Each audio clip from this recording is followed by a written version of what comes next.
ইউরোপের একেবারে প্রাণকেন্দ্রে ২ বছরের বেশি ধরে চলছে যুদ্ধ।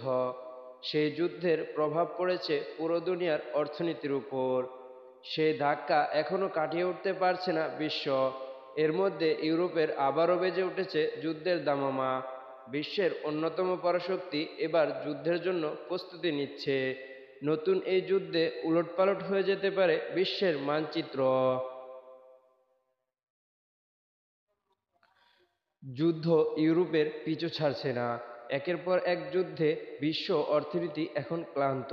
তারপরও যুদ্ধ থামার কোনো লক্ষণ নেই। রাশিয়া ইউক্রেনের এই যুদ্ধের উত্তাপ ছড়িয়ে পড়েছে পুরা ইউরোপে।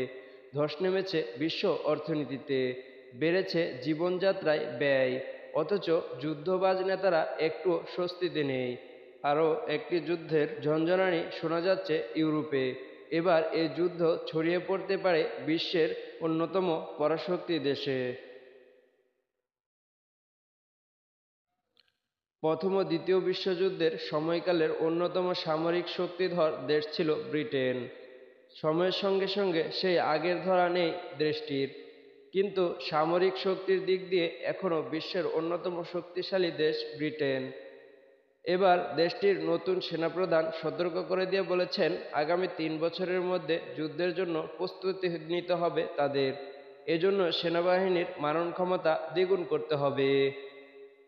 ব্রিটিশ সেনাবাহিনীর chief of the general staff general sir অলি ওয়াকার বলেছেন, পশ্চিমা অক্ষশক্তি উদ্যান দেখছে, যাদের অক্ষমতা বাড়ানোর উচ্চ বিলাস রয়েছে। এই দেশগুলোর যে কোনো একটির সঙ্গে সংঘাত উল্লেখযোগ্য বিস্ফোরণ ঘটাবে। আর ব্রিটিশ সেনাবাহিনীর চোখে এই হুমকি আসতে পারে রাশিয়া, চীন, সিরাম ও উত্তর কোরিয়া থেকে। যুক্তরাজ্য ও তার মিত্রদের ৩ বছর পর একটি যুদ্ধ প্রতিহত বা লড়াই করার জন্য প্রস্তুত থাকতে হতে পারে বলে জানান জেনারেল ওকার। তাই ওনাদের প্রতি চীনের বৈপরীত্যপূর্ণ মনোভাব, ইরানের পরমাণু শক্তিধর হয়ে ওঠার উচ্চ আকাঙ্ক্ষা ও ইউক্রেনের হামলা চালানোর মাধ্যমে রাশিয়ার সামরিককরণ প্রদর্শন দেখেই এমন সিদ্ধান্তে পৌঁছেছেন ব্রিটিশ সেনাপ্রধান। যুক্তরাষ্ট্রের পর্যবেক্ষণ অনুযায়ী ২০২৭-এ তাইওয়ানে হামলা চালাতে পারে চীন। এজন্য দেশটির সেনাবাহিনীকে প্রস্তুত থাকার নির্দেশ দিয়েছেন প্রেসিডেন্ট শি জিনপিং।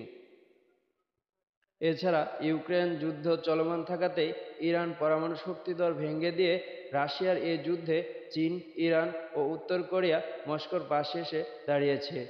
তাই পশ্চিমাদের চোখের ঘুম উড়ে গেছে। সুলাইমান হোসেন সাদিক, উন্মুক্ত বাংলা।